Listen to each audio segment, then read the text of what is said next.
Salut, c'est Cindy, contente de vous retrouver pour une nouvelle vidéo. Alors aujourd'hui, j'avais envie de faire une petite vidéo thématique parce que pendant mes vacances, j'ai lu deux romans que j'ai beaucoup aimés.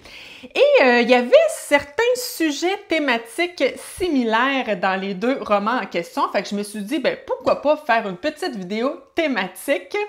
Alors, dans les 10 livres dont je vous parle aujourd'hui, 10 livres que je vous recommande fortement, on a à chaque fois le couple, la famille, les relations parents-enfants qui sont au centre de l'histoire de tous ces beaux livres. Je ne sais pas si vous, ça vous plaît, mais moi, c'est certainement dans mes thématiques, si c'est pas ma thématique préférée. Donc vraiment, j'avais du choix parce que, comme je vous dis, puisque c'est une thématique que j'adore, j'ai lu quand même pas mal de livres avec les relations familiales au cœur des histoires, justement. Fait que ben voilà, je commence par les deux romans que j'ai lus très récemment, donc deux romans dont je ne vous ai encore jamais parlé. Tout le monde aime Clara de David Fenkinos, publié aux éditions Gallimard.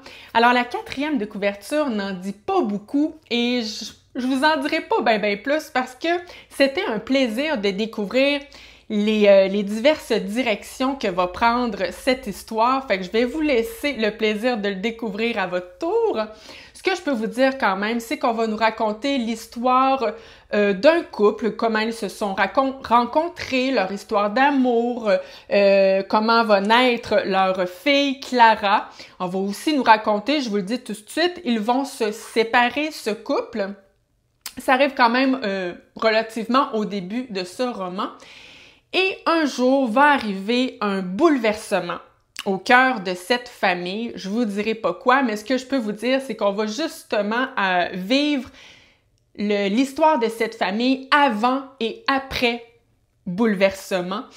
Moi, c'était la première fois que je lisais David Fenkinos et vraiment, ça a été un coup de cœur pour son écriture que j'ai trouvé très simple, mais tellement efficace. Je trouve qu'il nous raconte tellement bien ces personnages qui sont un peu comme l'histoire, plutôt simple, mais il a le don de les... En fait, il les rend absolument passionnants. J'ai peut-être un petit peu moins aimé la deuxième partie de ce roman parce que il va y avoir un autre personnage qui va être très important dans cette histoire. Donc, ça va prendre justement une direction auquel je ne m'attendais pas. Une direction que j'ai trouvée originale, un sujet original. Donc, tu sais, même si j'ai peut-être un peu moins aimé que le début de ce livre, justement parce que dans le début de ce livre, moi, c'était toute l'histoire de ce couple avant et après bouleversement que j'étais tellement heureuse, on était carrément dans mes sujets préférés, mais j'ai quand même aimé l'entièreté de ce roman que je vous recommande fortement.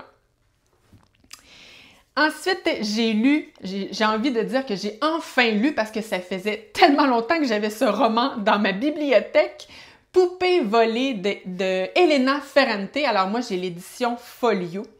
Alors, dans ce roman, on est avec Leda, une femme qui est à la fin quarantaine, qui va partir seule en vacances. Elle s'en va au bord de la mer. Et là, elle va devenir, j'ai envie de dire, obsédée par une famille qui est justement sur le bord de la plage avec elle à tous les jours. Et plus particulièrement, cette femme, Nina, ainsi que sa petite fille, Elena, elle est vraiment toujours en train de les observer. Et un jour, la petite fille Elena va perdre sa poupée et là, c'est vraiment la catastrophe au sein de cette famille parce que cette petite fille tenait vraiment beaucoup à sa poupée. Et là, on va apprendre qu'en fait, c'est Leda, notre personnage principal, qui a volé cette poupée. Alors, comme il est écrit en quatrième de couverture, on va osciller entre raison et folie un peu avec ce personnage parce que tu te dis, mais voyons, c'est quoi ton problème de voler la poupée de cette petite fille?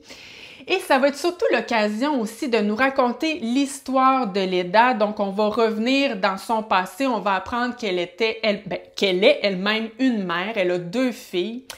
Et on est avec une femme pour qui la maternité c'était pas l'épanouissement, je vous dirais.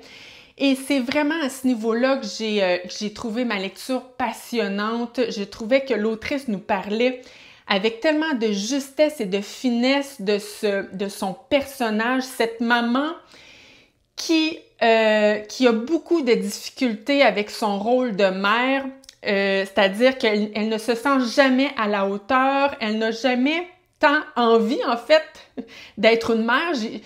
On sent qu'elle le fait un peu par obligation. Et là, attention, ce n'est pas qu'elle n'aime pas ses filles, puis c'est justement là toute la subtilité de la plume de l'autrice. Et quand je vous dis qu'elle écrit avec beaucoup de finesse, j'ai vraiment adoré ce roman. Donc, si c'est des sujets qui vous allument, ben, je vous dirais de le tenter, il en vaut la peine. Alors, ensuite, des romans que j'ai lus par le passé et qui fit à merveille avec la thématique d'aujourd'hui. Un roman très long, très lent et très dense, mais tellement intelligent. Bien-être de Nathan Hill, et juste le poids de ce livre. Alors, dans ce roman, on nous raconte l'histoire de ce couple, comment ils s'appellent déjà, Elizabeth et Jack, qui viennent les deux de milieux complètement différents et pourtant qui vont tomber en amour. Donc voilà, on va tout nous raconter dans quelles circonstances, et on va aussi se retrouver 20 ans plus tard avec ce couple qui, ben, évidemment, avec les années qui passent, les sentiments changent, les objectifs de vie changent, les visions parfois changent. Il va y avoir aussi la venue d'un enfant qui, évidemment, est toujours apporte toujours ses chamboulements dans un couple. Et tu sais, quand je vous disais que l'auteur en parle brillamment, là, c'est vraiment incroyablement bien fait. Il y a du détail là-dedans, mes amis, mais en même temps, c'est ce qui fait que c'est aussi fort comme lecture. Donc, vraiment un roman que je vous recommande.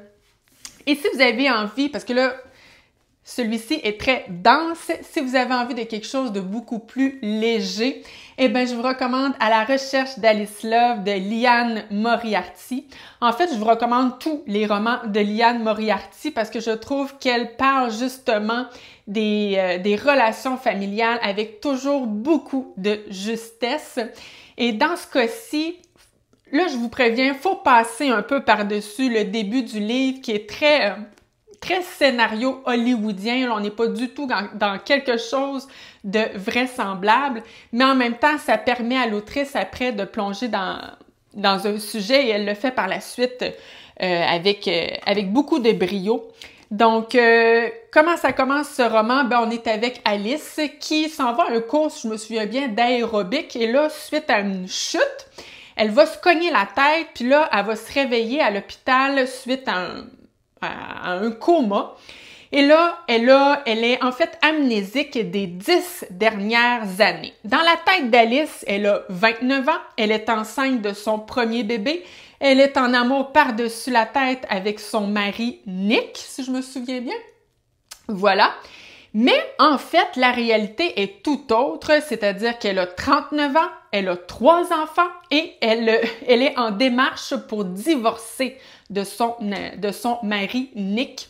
Fait que là, on est avec une Alice qui comprend absolument pas qu'est-ce qui a bien pu se passer dans les 10 dernières années pour que tout ce qu'elle ressentait à l'époque ne soit plus pantoute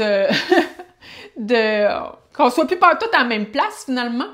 Fait que ça va être justement l'occasion pour l'autrice de nous raconter, vous savez, toutes ces petites choses du quotidien qui peuvent se cumuler à travers les années et qui peuvent avoir des impacts dans un couple, dans une famille. Ah, c'était tellement bon, j'avais adoré cette lecture. Ensuite, là, on s'en va dans quelque chose Ah non, j'en avais... Excusez-moi. J'ai envie de vous proposer une autre comédie si vous avez envie de quelque chose de très léger. C'est juste que celui-là, je ne le possède pas, mais je vais vous mettre comme d'habitude l'image. Sacrée famille de David Safier. Alors, ici aussi, on commence avec quelque chose d'invraisemblable, mais en même temps, ici, c'est complètement voulu parce que, comme je vous dis, on est dans une comédie. On est avec une famille qui c'est une famille un peu dysfonctionnelle. C'est deux parents, il me semble que c'est deux enfants ou trois. Il me semble que c'est deux enfants. En tout cas, ils se sont tous éloignés avec les années à travers le temps. Et là, au début de ce roman, lors d'une soirée, ils vont se faire jeter un sort, une malédiction par une sorcière qui va les transformer en personnages. Et là, pour pouvoir redevenir les humains qu'ils étaient, ils vont devoir réapprendre à faire équipe, ils vont devoir ressouder les liens. Et j'avais trouvé ça rigolo, cute et même touchant par moments. Je m'étais franchement attachée aux membres de cette famille. Donc, si vous avez envie d'une petite comédie, je trouve que c'est un bon choix. Ensuite, c'est là qu'on s'en va complètement ailleurs. Ben, complètement ailleurs. On est aussi dans les relations familiales. Eh bien, dans toute ma vie de lectrice, un de mes gros coups de cœur, La route de Cormac McCarthy, que je vous recommande aussi la bande dessinée, qui est une super adaptation de Manu Larsenet. Alors, dans La route, on est dans un roman post-apocalyptique avec un père et son fils qui tentent de survivre suite à l'apocalypse. Ils sont dans un monde enseveli sous les cendres, un monde dans lequel c'est très difficile de subvenir aux besoins essentiels, de se nourrir, de dormir. Et non seulement ça, mais en plus, il y a plein d'humains qui sont devenus des carnivores. Donc, on est avec deux personnages qui tentent de survivre, avec un père qui a peur, qui souffre, mais qui veut tant sauver son garçon. C'est un roman, là, c'est fou parce que j'ai envie de vous dire, on ressent les choses, elles nous sont pas dites. Il y a très peu de dialogue entre ce papa et ce garçon. On ne nous raconte pas nécessairement les liens familiaux, mais on les sent. C'est vraiment un roman là, dans lequel c'est les émotions qui passent. Je ne sais pas comment l'auteur a fait, mais c'est la raison pour laquelle j'ai tant aimé ce livre, c'est que toutes les émotions passaient. J'avais adoré ce roman, adoré ce papa et son fils. Ça m'avait touchée, bouleversée. Un super bon roman et une super bonne bande dessinée.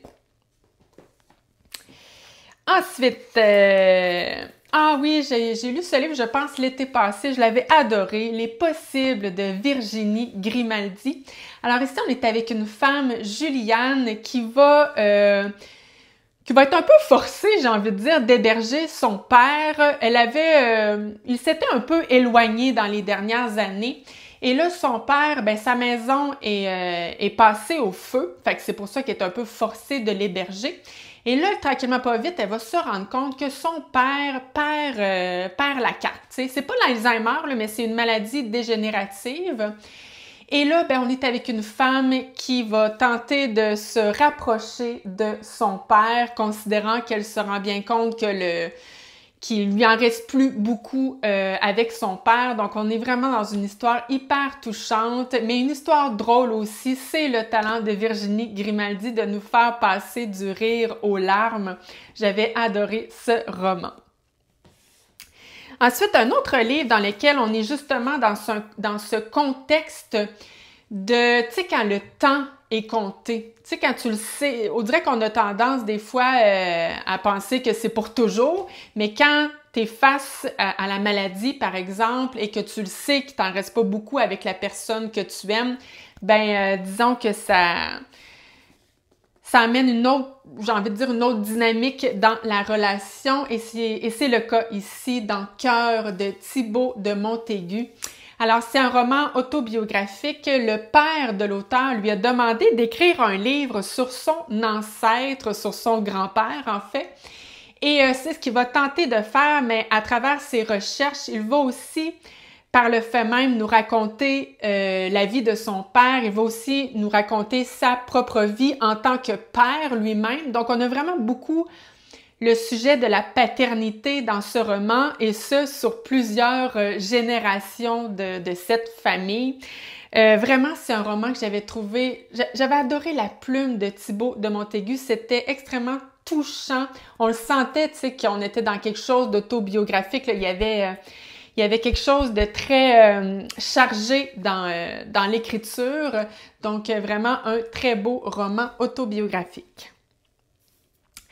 Ensuite, Premier sang de Amélie Nothomb. Je vous dirais que la deuxième partie de ce roman n'a pas vraiment rapport avec les relations familiales, mais la première partie de ce roman, je l'avais tellement trouvée mignonne parce que l'autrice nous raconte l'enfance de son père qui va toujours passer ses étés chez ses grands-parents. Et c'était tellement cute parce que la famille de Amélie Nothomb est très spéciale, très originale et les grands-parents justement de son père élevaient les enfants avec très peu de moyens. Tu sais, d'ailleurs, le père d'Amélie Nothomb revenait à la fin de l'été puis il était tout maigre, il était tout crotté, c'était à peine si s'était lavé une fois dans l'été. Mais malgré tout, il y avait du bonheur, il y avait de l'amour, il y avait la liberté, je sais pas trop comment exprimer ça, mais j'avais trouvé ça tellement rempli de candeur et de beauté. J'avais adoré ce roman et là, je vous parle de la première partie parce que c'est vraiment celle qui fit avec la thématique d'aujourd'hui, mais la deuxième partie aussi est très bonne. On nous raconte une prise d'otage auquel va faire face le père d'Amélie Nothomb plusieurs années plus tard, alors qu'il est diplomate. Donc voilà, un très bon roman. C'était l'occasion de vous en reparler aujourd'hui. Et je termine cette vidéo par une bande dessinée que j'avais franchement adorée. Le printemps suivant, donc le tome 1, Vent lointain de Margot Motin. Alors ici aussi, c'est autobiographique, en tout cas je pense, parce que le personnage principal s'appelle Margot. Elle vit depuis plusieurs années mère célibataire. Elle a, si je me souviens bien, 2 filles, je pense. Et là, elle fait le choix de partir avec son conjoint, de cohabiter avec son conjoint qui a lui-même des enfants. Fait qu'on est avec une famille recomposée, avec un couple dans La cohabitation, c'est pas mal un des premiers défis de couple, hein? Ça amène souvent plusieurs enjeux au quotidien. Donc vraiment, c'est une bande dessinée qui va vous faire sourire. C'était très rigolo, mais touchant aussi par moments. J'avais adoré cette bande dessinée. Alors voilà qui met fin à cette vidéo.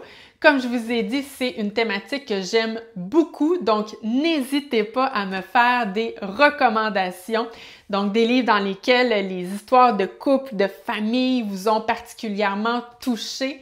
Je suis très preneur des recommandations. Donc, merci beaucoup d'avoir été là et on se retrouve dans 2 semaines avec un bilan lecture. Merci et à bientôt. Bye bye!